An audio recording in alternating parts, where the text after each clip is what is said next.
Hey, everybody. We are live here on the OWL Podcast for another amazing episode. We are going to learn all about grants today. I'm super excited about my guest today because you see this book right here, The Queen of Grants. You know, she just put it out on Amazon and is a top seller, and I am part of the book. It's the first time I've ever been part of the book, so I'm super excited. Before we get into our guest, Libby, today, I'm joined by my co-host, Ellie Santra. Ellie, what is going on? It's Valentine's Day. Oh Love my the gosh. outfit. Tell us what's Thank you. happening. I did this just for today. No. I mean, I Me wish. too. Me too. Woo! Look, see, I have a little bit already. Me. No, I don't. I just realized that it's been a year since I've been doing this podcast because last year on Valentine's Day I released a single and it was a sad love song and I launched it on the OWL Podcast. So it's pretty crazy that it's been a full year here. I have a gig tonight in Palm Beach. So if any of you South Florida people are watching, that's why I'm a little dressed up. Brandon's in Palm Beach tonight, 7 o'clock. I'm gonna run there after this. But enough about me. Let's get into our guest today. Okay, Libby, introduce yourself and tell us why are you the Queen of Grants? I'm Libby Hikind. I'm founder and CEO of Grant Watch. And I'm the Queen of Grants because Jason said I am. In 2021, Yes. I appeared on Shrimp Tank, and that's how he introduced me. And the name stuck, and everybody's been introducing me since then. And that's how we got the title of the book. You know what's crazy is like just things come out of my mouth sometimes and I don't know what sticks. Sometimes it's positive stuff, sometimes it's negative stuff. But I'm so happy because when you reached out to me out of the blue, I was like, I'm going to be in a book. I was super excited. I called you. I was like, this is great. You know, that I'm so honored that I'm in the book, of course. And more importantly, I believe in your mission, right? I'm a New Yorker. You're a New Yorker. We both moved down here. And when I look at what you're doing, helping so many nonprofits, obviously there's grants also for private companies as well. We know that, but majority of these nonprofits struggle so much. Every week I have a podcast show or two, and consistently people need help on this subject. So can you kind of lean into Grant Watch? What is it all about? Well, Grant Watch is the website that lets nonprofits, businesses, and individuals know what grants are available. And it's very easy. You subscribe to the website. It's minimal amount and you have full access. And every day we add new grants. There are grants coming up. I just looked at my phone just while I was sitting here, and there is a grant for American artists, painters. And they have to be 45 and over and submit 10 pieces and jury of their peers. And I actually it's crazy. I didn't know that like individual people could get grants. I thought it was all just nonprofits. And now as you're speaking, I'm like, I have the perfect person for that grant. Like, so right. I feel like what you've created is similar to OWL, where you are connecting people with the right resources. And like, that's what we try to do, is just connecting other people to the right people. So I can really see how you are going to be really influential on our platform with so many different entrepreneurs, artists, CEOs, nonprofits. I feel like it's just going to be a beautiful collaboration. I joined last night. Yeah. And I was having dinner and I just said, okay, let me see what this is really all about, because I'm coming on the podcast. And I put it asked me how many minutes. I said 1 minute. And all of a sudden my phone rang. Yeah. And there was somebody, this woman who teaches financial literacy. I don't remember her name, but she's in my on my she's list. In your history. Yeah. She's in my history. And she wants to do it in the high schools. And I was like, the minute I heard that, I said, that's exactly what my grandchildren need, financial literacy. Yeah. And we spoke about it. And because she said, well, there's not really grants for me. I said, yes, but you could be a subcontractor. You can go to you can find a grant for a high school, and then you can bring it to them and you can work on the proposal with them and write yourself into the proposal. And she was like thrilled. And that's the kind of knowledge that normal people don't know, like me. And so when you get on the app, it's amazing the things that you can. That the phone rang and I'm like, if I pick it up, what do I do? Yeah. Last week people were talking about the OWL effect, or the power of the platform, and it's just that, because you make yourself available out of the blue, right? There's no other platform where where people literally just see you available and say, okay, this person looks interesting.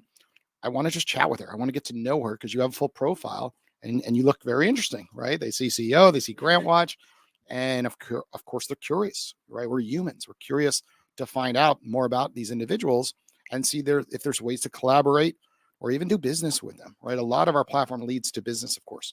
And as the CEO, you don't really get to talk to the people that often that are using your services, right? Yeah. But here I can just okay, I'm taking a break from my office. I'm going to just sit on the couch, pick my feet up, and I can turn this on and there's somebody to speak with. It's great. It's so true. Can you give our audience just an overview of Grant Watch? Because I see it like Kayak or hotels.com, like it's this database and often people don't understand the full complexity of the platform. So keep it simple where you log in and then what happens from there. Okay, so it's much more than all of those because on the internet you have there are grants. So if somebody calls me and says, why do I have to pay for this service? I say, you don't. Go and do the searches yourself. We're a service. So what we do is we aggregate the grants, but then we go through them and we look at them, make sure that they're real grants. Occasionally something could slip through our fingers, so no guarantees, but we really work hard. We check that they are real, and we then extract all the information in our own proprietary way that you need to decide whether you want to go forward. So you don't have to go right away and click into the actual application. Skim over what we've done. So you're not going to find what we wrote anyplace else. Oh, that's nice. A human is doing this. This is a human looking at the application, pulling out the information, rewriting it into English language, not grant language. And now you can take it further. So if you're a development director and you want to bring this to your executive director, you have a page. And the executive director can take a look at it very quickly and say, yes, no, I'll bring it to the board. It's right there for you. And it links to the application. So you have that. We have all different search formats on the website because you search in many different ways. Of course. So people love defining it and then defining it more and more. Right. We want filters. Right. So we have keywords, keyword phrases. We have drop downs. There's many different ways. And sometimes you'll get different searches. You'll get different results. Yeah. We have another way. Since I was on Shrimp Tank, we've added something called the 990 reports. So a nonprofit organization has to file a 990 report. There are different letters after it, depending on how large they are and whatever. And so a foundation will file a 990 report, and some of them will tell us exactly who they funded in the past and why they gave the money, what was the purpose. So that's really important. So if you don't want to, let's say you don't see a grant that's available right now for what you want, you might go to the 990s and put in the keyword phrase or the keyword, and then it'll pop up foundations that you can then write a letter of intent or inquiry to and ask them, will you fund me? So you have both ways to do it. So I'm assuming you even have power users on your website, and those power users also would benefit our community to just understand how to leverage grantwatch.com better, right? Right. And so in terms of the membership, you mentioned it's pretty affordable. And again, so say I wanted to send that artist grant to my friend. Right. So if he just wanted to, do you have a monthly, can you just join for 1 month? You can join for a week. $18, $45 a month, $90 for 3 months, or $199 for the entire year. So very reasonable. Yes, very reasonable. If you only want it for a week, turn off your auto renew right afterwards. We keep it on because the nonprofits don't want to get approval every 2 seconds. Of course. So it's there, but turn it off. If you want it for longer, leave it on. It's very, very affordable. Imagine that you have about 25 people searching for grants for you every day. Yeah. And you're only paying $199 for the year. Yeah, right? That's like a whole management team without all the cuts. I'm curious. We have this beautiful sign behind us. So from teacher to grant writer to CEO, I want to hear a little bit about your journey of when you started to where you are now. Fill in the gaps for us. Well, I started teaching for the New York City Department of Education after teaching private school. And student teaching. And here I got this job as a special ed teacher. I called every single Friday, the Board of Ed that summer. And they told me the week before school started, get down here and you have a job. I didn't even ask what kind of job it was, what grade, anything. I dropped my kids off at the babysitter and I ran downtown Brooklyn to the New Yeah. York City Department of Education. Once I had the job, I realized why that job was available. I got a job as a teacher for a class which was called Classes for Emotionally Handicapped at that time, not politically correct today. And those children, they were junior high, 7th through 9th grade, and no medication in those days, and totally off the wall. There's nothing else I could say about it. If I asked them to make a change on a piece of paper, for any kind of correction, the paper got crumpled up and thrown in my face. There I was, myself, 10 students, and a paraprofessional that was quite tall, thank God. And that's what I was doing. And then the New York City decided to give certain exams, the same exams that the mainstream students were taking. And these students had to take those exams in order to be promoted. And now how am I going to teach? How am I going to teach written communication skills to classes, to a class like this? Yeah. And how am I going to have them succeed if they don't want to hear if something's wrong? Sure. So that's how it started. And then I started reading up on it. I was a new teacher. We didn't really have much of the internet at that point. It was just beginning. Well, in the end, I found that word processing would be a very interesting thing to do with them. And the computers couldn't hold it. Big model Tandy 4s. If you're out there and you're listening and you're my age, you know what I'm talking about. If not, you don't. It was a screen with a keyboard attached, one piece unit, and they couldn't do word processing. Yeah. So what happened, and it's all in the book, so I just advise you to read it. But what happened was from there, then to my special ed supervisor, then to the school district, and there was a grant available. I learned how to write a grant. Every single day I was at the school district office. I wrote the grant, we won, and then everything proceeded from there. I became a grant writer, and I kept working for the school, then the school district, then my own business.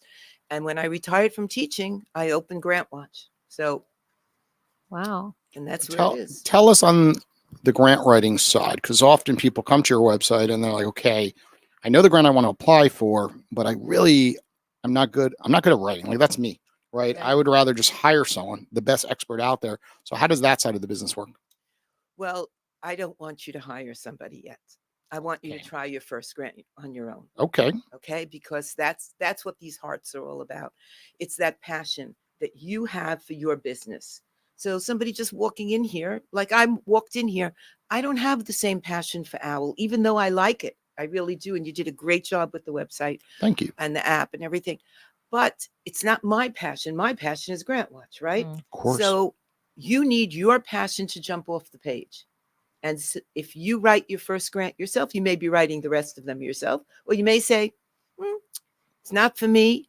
I'm going to get a grant writer for the next one. But you now have everything that you did. So they have your passion on paper. Why did I write the book? Was to teach people how to write grants. And in the book, I clearly say, write your first grant yourself. But we also have another website called grantwriterteam.com, all one word, grantwriterteam.com. And there you could put up an ad. It's very minimal, $25 for a week. 4 weeks is $85. Once you put that ad in, you can now see all the information from the grant writers who have listed themselves. So it's kind of like OWL in a way. Yeah, of course. You can see their information, Profiles. and now you can call them and you can make your own arrangements with them. We don't vet them. We do ask them to fill in certain information. Now you can ask for their references are listed, but they may not display them. You can ask them to release it. And you can check their references and see if they match what you want to write. Now, let's say you wanted to write a grant on Alzheimer's. Okay. Now you're going to talk to a number of different grant writers. You want to find somebody who has an Alzheimer's patient in their family or has written grants for Alzheimer's in the past, because you don't want them to start the whole research business. If you want to write a grant, a pre-K grant, a pre-K application, you want to find somebody who's written grants for pre-K or preschool or anything, young education or something. So that's what that website is all about. I know we talked a little bit about this before the episode, but I'm curious to hear about, we were talking about writing our own grants, your take on AI and Chat GPT, and just how that all plays into grant writing. Let me just tell you a little story of what happened. I'm also looking to start a podcast, and we bought a domain, Grant Talk, which makes sense here, right? So I have this ad out on Indeed. I might have to change it Grand Queen. I don't know. I may rename it already. That's Dairy Queen. Let them have that. So, okay, so I put up this ad on Grand Talk, and I'm asking for the techie person to do the video and everything else. And I have 3 questions, and on this website, they let you ask for a one-way phone interview, right? So now I get to see the people that are applying and to see how they hold themselves, their mannerisms, and do they know what they're talking about? So this one guy answers, and I was really interested based on his resume. He had all the top names there that he worked for, whatever. And I'm listening to him going, wow, he's for such a young person, he's so smart. And then I realized he's reading. This is ChatGPT answering the questions. That's funny. Wow. So that is the problem with grant writing. Yeah. You can't do that. On the way over, I'm thinking, what new mnemonic can I do for you? Okay, because the book is all about passion maps and folders, which is how I broke up one of the sections in the book so that you could figure out, get grant ready and everything. And then I said, I don't know if I'm going to use this in the future or not, but if we think about AAB, we can say audience, activities, and budget.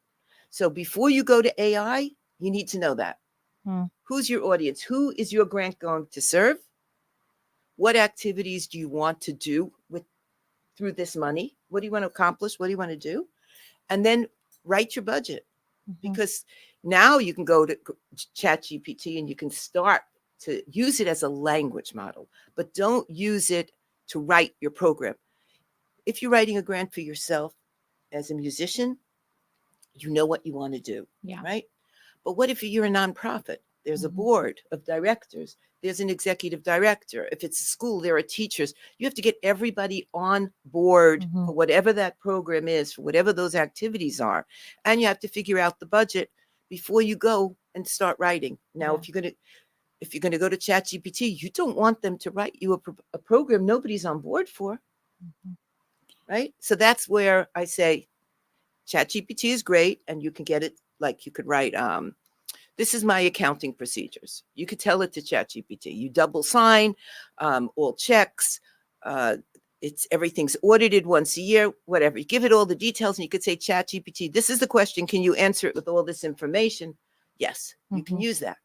But do you want ChatGPT to make up your accounting situation? I love it for grammar too, because I always made little typos here and there, even our newsletter that goes out, even for OWL, just like the subject line, the titles of text and notifications, so helpful, but you still have to really tell it what to do. You have to make it your own. And I think that's what you're really saying is it's only as good as, what you're typing in there. And then everyone knows that, everyone else is using it today. So I get emails back all the time on OWL. I was like, timeout. I know this isn't the individual writing this. Like that person doesn't have, that in their keyboard stroke. Toolbox, right. Yeah. So like it's happening a lot.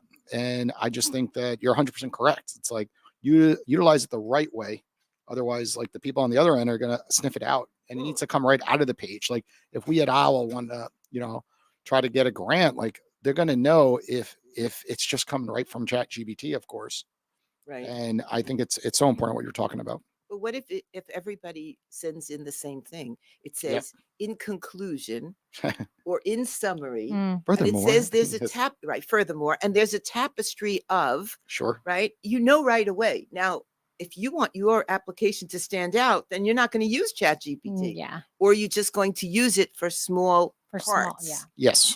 And I think that's what we're saying too. Like just the grammar aspects or just a couple, you use your ideas, but just making it sound a little more professional at the end of the day. So can you share with us some stories that, now doing this for such a long time, like these stories that have just stuck out, like it really touched your heart, where some of these companies or nonprofits, ended up getting the grant and really making huge impact in this world? Well, one was parent to parent years ago. there were parents of children with disabilities. I forget the name of the organization in Staten Island, the Institute for, I don't remember exactly. Okay. This was the parent body. There are disabilities out there that are very unique. And you might find one here, and then one in India, and then one in China, and one in Sure. Ukraine, and one in Russia, and all over the world, but it's not like a cluster, right? So now, how can they communicate with other parents? So they wanted to create a parent resource center that would go all over the world. And we wrote a grant and we won. Wow. So amazing. I know that this happened years ago, that these parents were able to reach out to other people with the same Mm. disability, because what if they had a therapy that was working, Mhm. or somebody else had, some medication or some surgery and some specialists, so they were able to connect that, a piece of heaven, I think I have from that one. It's interesting because a lot of the things that we're always speaking about is just connecting, making it easier to Right. connect, right? Your website, easier to connect people to one another. OWL, and same with what you just talked about. So let's put OWL, out there for a second. If you would to give me advice on what I should do with OWL, like obviously, I didn't create OWL for the money element, right? You knew I was successful going down the financial service route. Didn't have to do anything different. Just keep going on cruise control on the shrimp tank. And I switched gears when COVID hit. I say, there's got to be a better way to connect people, as simple as that. Right. And when I look at what's happening with young professionals, especially when I go to FAU and I look at the way they use their cell phone, it's all for text messaging, and everything's through Instagram and TikTok today. And I'm seeing, just problems, right? Where children aren't getting the same social skills that we all got at this table, right? Where you go to in-person meetings, you talk, right? Think about your job interview, talking in person. Now, most job interviews start on Zoom or even on an audio call, right? And these skills need to be developed. So, obviously we're a for-profit company, right? We're not a nonprofit, but what would you say that we would do? Like, would we partner with a nonprofit to then encourage universities to deploy OWL in the classroom, so that way students could call professionals like you and really, get real live experience, but with boundaries, right? Because, we need boundaries around these calls. We can't just let young minds talk to anyone under the sun, right? And OWL provides that because of the review mechanism in place.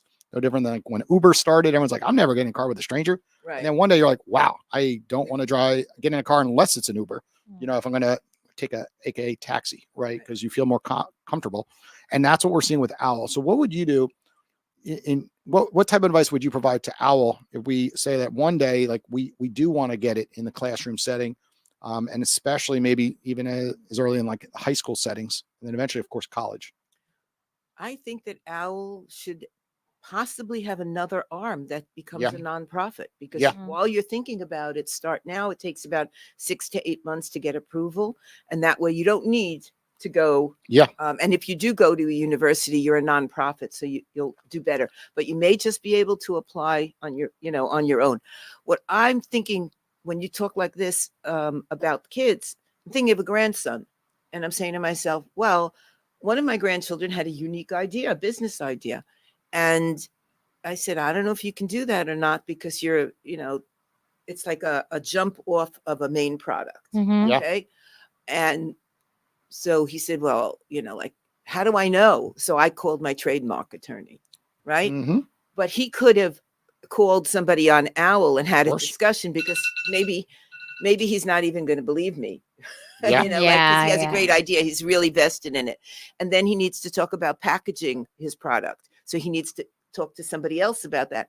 And all these people, I mean, starting out, the kids don't have money for their ideas. No. Right. No, you Right? search industry on OWL. So whatever, and if it was tech or whatever it was, and then for anyone can get $1, right? So Right. it's as cheap as $1, especially Mentorship Mondays. I don't know if you know about that, but we have on every Monday where a lot of these bigger professional CEOs lower their price to $1. So if they're normally, $100, like Jason, $100 talk to a CEO, Right. they lower their price to give students and other people affordable opportunities to chat with them. So then if you do that, then the way to do that would be to go into a classroom with a professor that comes on your OWL and Yes. actually let everybody have a session Mhm. where everybody can use their phones Of in course. class. Yeah, yeah. everybody And we can have talk. done that before, right? Yeah, what we've done so far with FAU is we partnered with an entrepreneurship class in the summer. It was really hard for him to get the students paired with entrepreneurs because the class was so short. And he had each student call 3 entrepreneurs on the OWL app. And he created, part of their project was to write a report about what they spoke about with each individual. And they absolutely loved it, right? Because they would typically fake the reports. They would talk to a family member and then have to write something out. And this was just more realistic that they And were now calling. they can really fake the reports with Mm, AI. Yes. Yeah. Yeah, good point. So Even now, Zoom interviews now, I bet you could Oh, yeah. be searching as you're talking to someone, like what to say. right, right. But one thing that we did notice is that we had to put it part of the curriculum. When we try to say, hey, just use OWL, it'll be great. You'll get to talk to other people. You could get career advice. Maybe you think you want to be an accountant. Then you talk to other accountants on OWL, and then you're like, wait, actually, I didn't realize that business was really like that. After speaking with them, or a lawyer, right? You see So a lot of career day. That's like yeah. phenomenal. So what we've noticed though is because the next generation doesn't use the phone for speaking to people, they use it for messaging people. The only way to get results is to actually put it as an assignment, which then makes it a lot harder to get into other universities. So eventually we see that we did a pilot with one class, and now eventually do it a few more times, and then eventually try to amplify this, because if it's working at FAU, it's going to work at every university. And then think about that impact one day where we're helping the next generation really choose the right careers, and then also just build better communication skills. So that first interview they go on, they don't have that same stage fright. No different than when we were forced to speak in front of a classroom for a presentation. Well, now we're a little bit more confident if we go on a podcast, right? In our first podcast interview. Well, then the third one is a little easier. So I just look at it as like there could be such impact with our platform, but most importantly, because the boundaries it creates, so that way everyone feels comfortable. The college feels comfortable, you, the entrepreneur, feels comfortable, and the student does as well. I still remember my career day in 6th grade. I decided I was going to be a commercial advertiser. Oh, wow. Didn't happen, but now Yeah. if you think about it, here I am, and I developed the website. Every mark on the website came from me. I didn't code it, but I designed it. The book cover, the artist did the book cover. Yeah. But there it is. I'm supervising every single part. So I came full circle.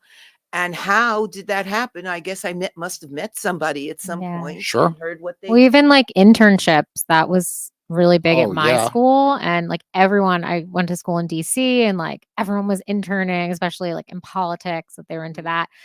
And all we had was the internet. And I wish that like we would have had a tool like OWL, just to even learn about careers that we didn't even know existed. Cause I feel like a lot of the internships I had were just so general, like marketing. And I would have loved to have something more specific, more unique, or even like calling someone an OWL, a CEO that wouldn't even have thought to have, maybe it's a smaller company like OWL that wouldn't even have thought to have an intern. And then when you just get a conversation going. So even those kinds of opportunities.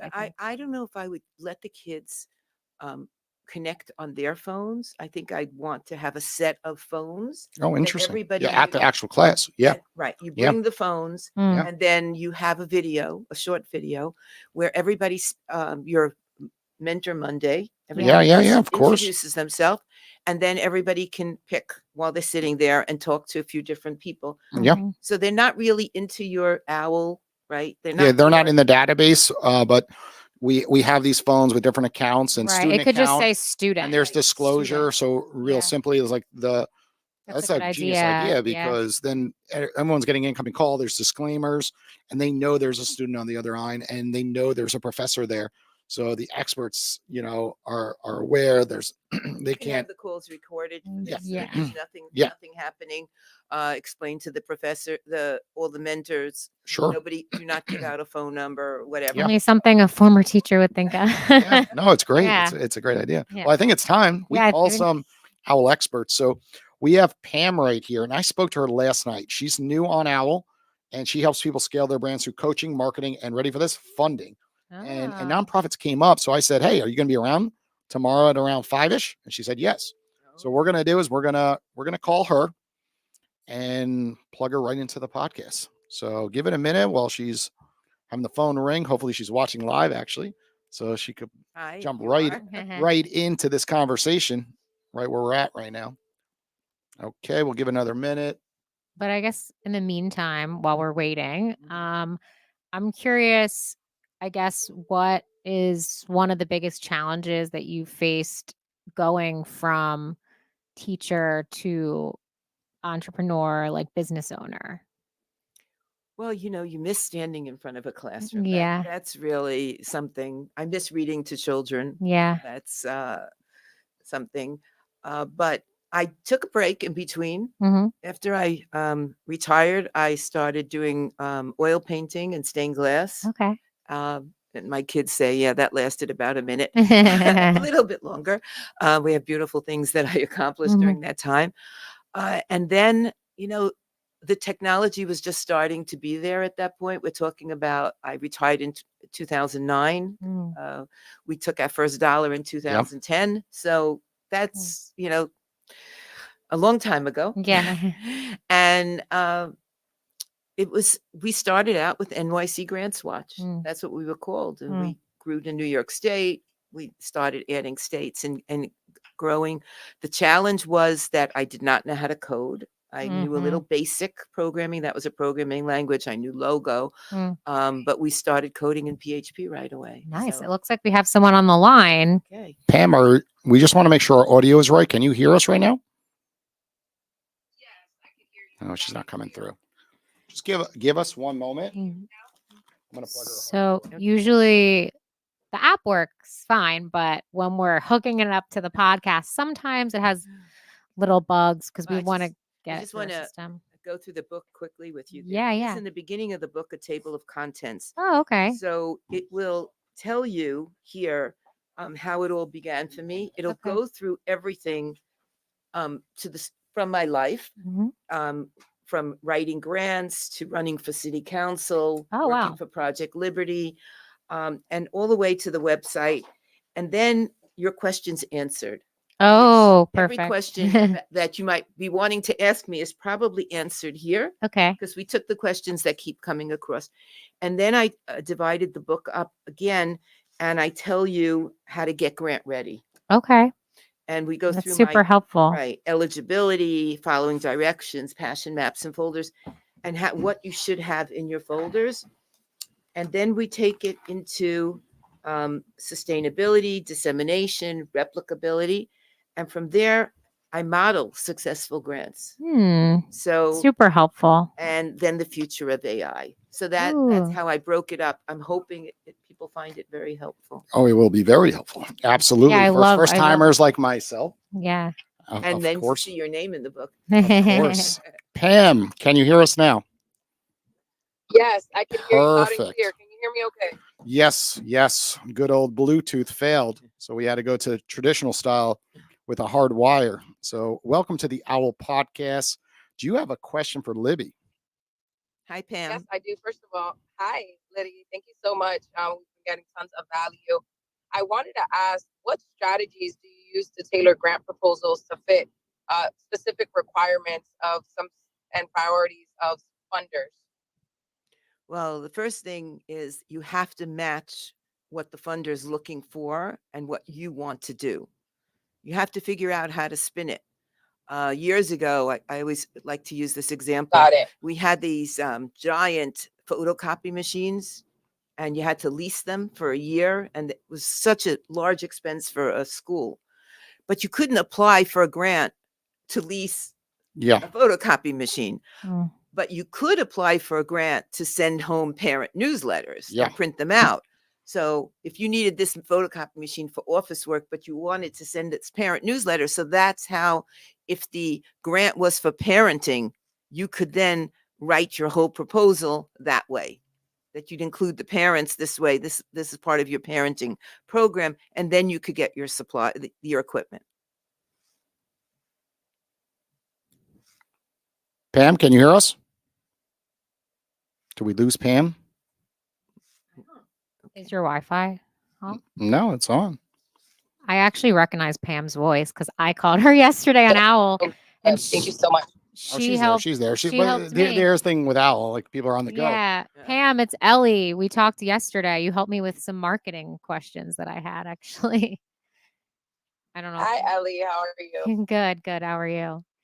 Um, Great, thank you. So Pam, you are a marketer, Yes, and yes, ma'am. and what do I you? do business coaching. I do business coaching and brand strategy, and one of the ways that I help my clients is through funding, whether that be business credit or grants, grant writing, or just finding different ways for funding. So I was asking that, and you answered a lot of the questions that I had when it came to the world of AI, because I know that so many people think that that is the only way to do it or one of the easiest ways to do it, but it takes away the authenticity and uniqueness, I would say, of the grant writer and the actual mission of the company or what have you. So Right, I and thank then you so much for the value that you added. if you use AI, you might end up with a program that you don't even want, and you Yeah. committed yourself to Exactly. something.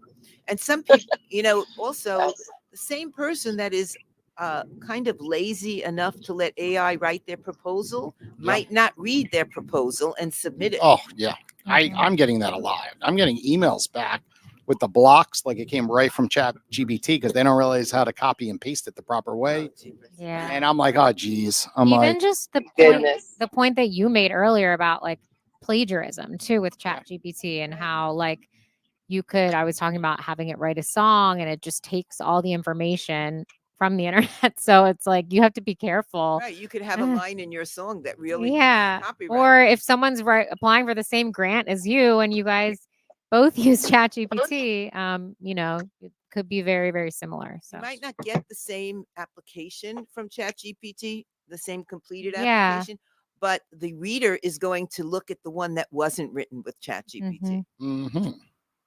I So agree. I Love say that. if you're going to use it for parts. Give all the Right. information to ChatGPT. Let them give you that piece and then rewrite it. awesome. Well, Pam, Absolutely. well, Pam, thank you for joining us on our podcast. You catch your entire clip. It's up on our website. We're live right now, and cut this little segment out, of course, and share with the world. Thank you for joining us today. Thank you so much for having me, Jason. Absolutely. Okay. There's one other person that I have in mind. So while I'm searching for her, you guys could chat. Got to leave Pam a review, of course, to get to the next individual. Yes. Yeah. But isn't this cool? You could just call people on It here. really is. And even for your podcast, we're starting to see people test with their podcast, calling experts live right through the platform and plug them into the show because we have a pool of experts. Right. And sometimes you want a specific type to join you on your show to just talk about a certain subject. So, Well, what we're hoping to do is talk to people that actually got grants Mm. and hear from them about the collaboration that went on in their organization Yeah. and how the application was formulated. And I don't want to hear that they copied it from Yeah. ChatGPT. yeah. I know. No, I already have 3 people that I'm like going to send to your website right Oh, after this. great. Yeah. Just I know a lot of artists and, other entrepreneurs just through Owl and Also GrantWatch has a customer support staff, and they're all based in the United States. oh great. And so you get to talk to real people who've been with us for quite a while. Can you hear me okay? Hold on, let me turn off I was listening to you guys. Oh yeah, you're getting the static on the other end, of course. Yeah. Well, Connie, welcome to the Owl Podcast. I am so excited to have Connie on here. Connie is going to impact millions of lives. Can Connie, you share how you're going to impact millions of lives and why, and then ask Libby a question? Absolutely. Well, I was a film inspector and trainer for about 7 years, and my goal was always to help people be better prepared. So my goal with the nonprofit is to help 30 million people be better prepared, more sustainable. And we're going to do that through something called Kits for Kids, where we put a kit in the kids' backpack, their everyday backpack, that has a safety kit, that has a tracker on it. It has safety bandages, Mylar blankets, all that kind of stuff. And our goal is to do that through many different outlets, including realtors and professionals that want to help their communities and build their communities into being more secure and more sustainable. It's great. Years ago, I remember taking my children to be fingerprinted. Yeah. That was a big thing. Mm. And now they just visited recently, and I took out this envelope and I said, "Here are your fingerprints, and here are your fingerprints." Yeah. I don't need them anymore. Yeah. Your husband can have them Yeah. in case you get lost. Oh my God. I remember my mom used to always sit me down in front of the TV and make me watch like the kidnapping specials where they would have on the news, like where they'd set up children to say, like, oh, like they'd put them in a van and be like, Yeah. will you take candy? And then the parent would be like, my kid knows better not to take candy from a stranger. And they'd be like, okay, and go in the van. Sure. So she always made me watch all those shows. But you can never be too safe. So are the Well, I children can tell you right now. are the children sorry. going to know that they have a tracker in their backpack? Oh yes, they'll be trained for the purpose for it. The difference today, as compared to that, because my kids were kids that, is that 76% of parents are worried about their kids' anxiety, fears, and Mm. depression, and kids are actually afraid. A lot of kids are afraid. There's over 78% of kids now have some kind of fear of going to school or what's going to happen to them. So Mm. it's a little bit different situation. I mean, fingerprinting is still a good idea, but we have to take it way beyond that to be able to reduce that fear and anxiety.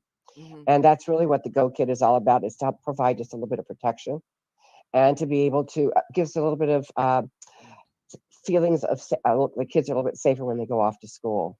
Mm. And it goes wherever the backpack goes. It goes to the playground, the school, any activities they take it to. And they're well trained on it. Our Kids for Kids campaign is going to be out there looking for kids spokespeople, because one of the best ways to activate our kids to be activists and be out there in their community. So we're going to do a whole kids spokesperson campaign around it. I do have a question for you. We're a new nonprofit. I got my 501c3 in November of 2021, and we're just to the point now where the initiatives are. We're ready to start the initiative. We've launched it. What is the best way for a new nonprofit to get the most out of their searching for grants? Apply for smaller grants. Start building it up so that each time you win a grant, the next grant you can say, and we've managed X number of federal dollars or foundation dollars successfully. We met all our objectives. The evaluation came out great. Just keep building yourself up, and listen, you may get lucky.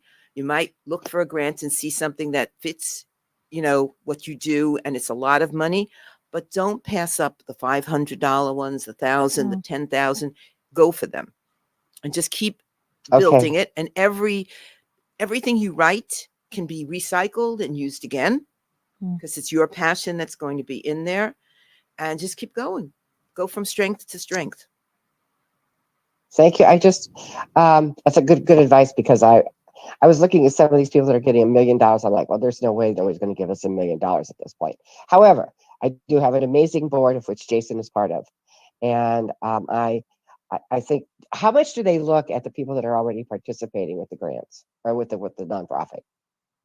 Well, it depends how large the application is. If it's just a one pager on a website that you have to fill in, they may not be asking to list your board members, but you might want to include that in some of your narrative, that we have these high quality board members that have experience in this, and this one has experience in that. We have an attorney, we have an accountant, we have an educator. You might want to list it if you have room. But if it's a larger proposal, they're going to ask who your key staff are.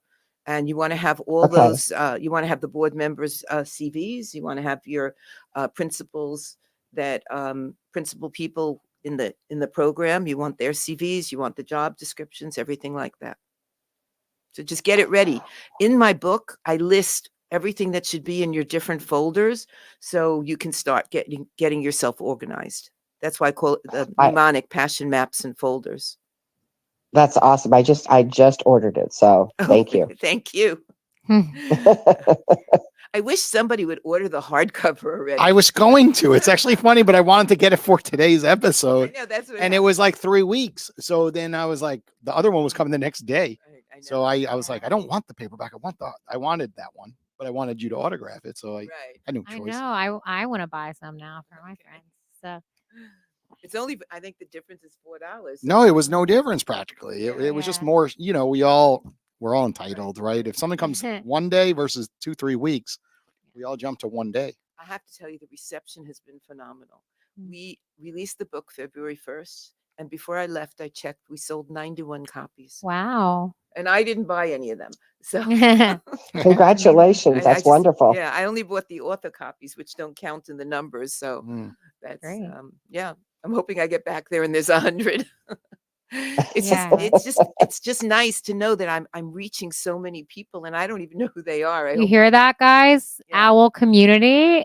If you want to speak to Libby on Owl, it's going to sound better if you already bought her book and have researched her ahead of time. So you can go on Amazon right now. Well, just write a review. Yeah. True. I have your review. That's before I'll we write a publish. review too. Okay. Yeah. All right. Spread the I word. have to leave a Absolutely. review on Amazon, right? Because you You can't. already have one Oh, I because have? you did Oh, yeah, I three. did. I sent you the manuscript before it was published. But on Amazon, you can't leave a review unless you made the purchase. Right. Because some people just try to spam review, so they make sure that you have to Okay. actually Yeah. Well, pur- I'm going to purchase it get it. before Right, so actually you leaving a have an review. editorial review, which is different Yes, under your name. So, and that Okay. was really nice to get. absolutely. Well, Connie, thank you for joining us on the Owl Podcast. And of course, continue the conversation one-on-one on Owl. When you see Libby go live, follow her. Of course, you get a notification. I will be definitely reaching out, Libby. Thank you. Thank you, Jason. Thanks for Appreciate it. Absolutely. participating. Okay. Bye-bye. Okay, you know what time it is, Ellie. It's It's bedtime. Bedtime. Woo! I wish we had like a button. Okay, so- so with bedtime, the way this works is, we just started about What eight, didn't you 9 tell me? episodes. This is what we don't Yeah, tell our this is guests. the surprise. This is the fun Woo! thing. Okay. And every guest gets a bet, and then if we win, we get something. If you win, you get something, right? So earlier in the show, you said you are talking about starting a podcast, Right. right? Well, obviously, I have a lot of expertise. I failed a lot, and now I've learned a lot with the lighting in here, the camera, 3 different cameras, soundboards, microphones. I'll let you kick off your new podcast right here in this studio. So that's what I will provide. I'll give Wait. you. Ooh, Before we ooh, start. No, ooh. just because I know what she wants, Ooh. which she had mentioned that she would want someone.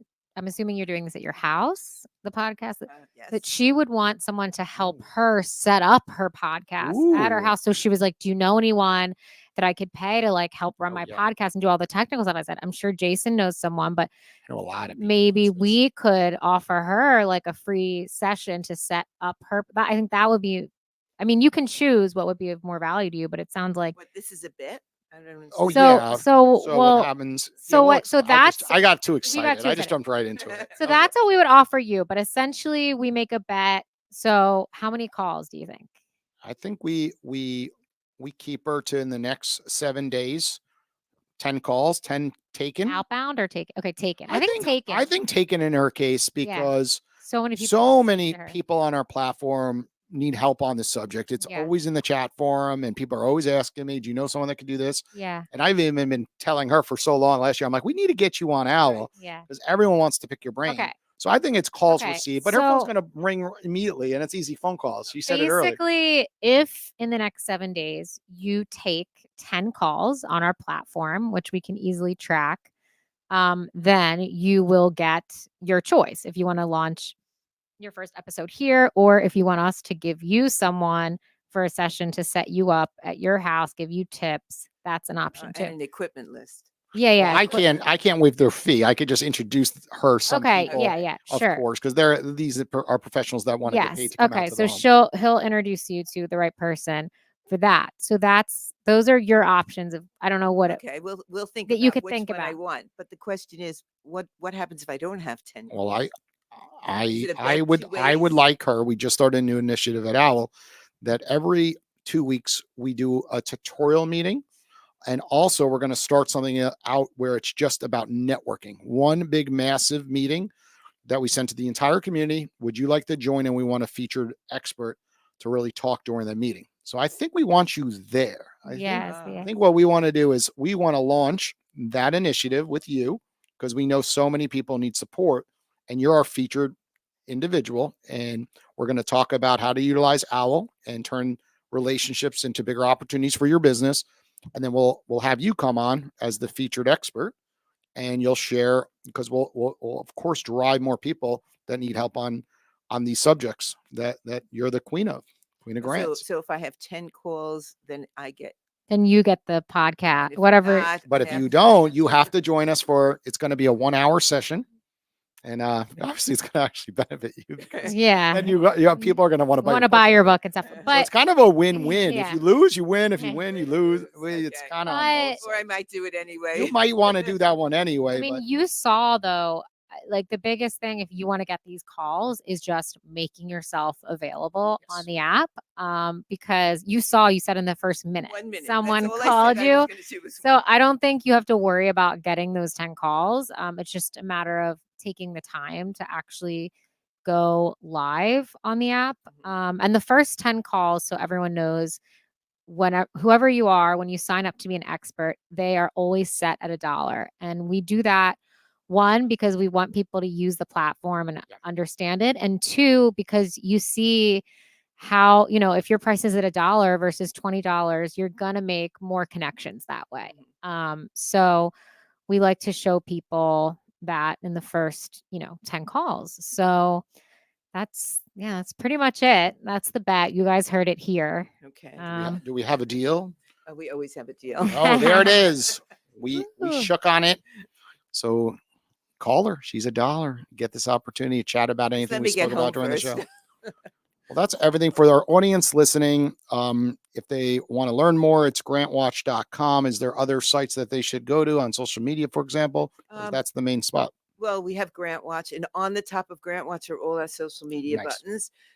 If you are not going to write your own grant, or you're a grant writer, if you're a grant writer and you want to sign up, you can go to grantwriterteam.com, put up your profile, and let other nonprofits look for you. If you need a grant writer and you've already decided you're not going that route of writing it yourself, you can put up a classified ad there. So you have Grant Watch, you have Grant Writer Team, you have Amazon. Just type in my name, Libby Hikind, you'll find the book. It's also, here's an easier way, grantwatch.com/book. Okay. Okay, grantwatch.com/book. The book is there. Click the link. You'll end up in the right place on Amazon. Even our newsletter, we put her in it today, and there's a link right there as well. Okay. And anybody, we have hearts on there. So if you want to give something to a teacher, Yeah, it's a nice a late Valentine's Day present. And Yeah. I just want to remind you that when you write a grant, your passion needs to be in that grant, needs to jump off the page. And that's why we have hearts. Love it. Makes sense. Well, thank you all for tuning in. If you're listening to audio, you can always watch it on video as well. We're on YouTube, Instagram, Facebook, always going live right around 4:30, 5 o'clock every single Wednesday. Take care, everybody. Yeah. And I want to say goodbye to my staff. Thank you. See ya. Bye. Bye.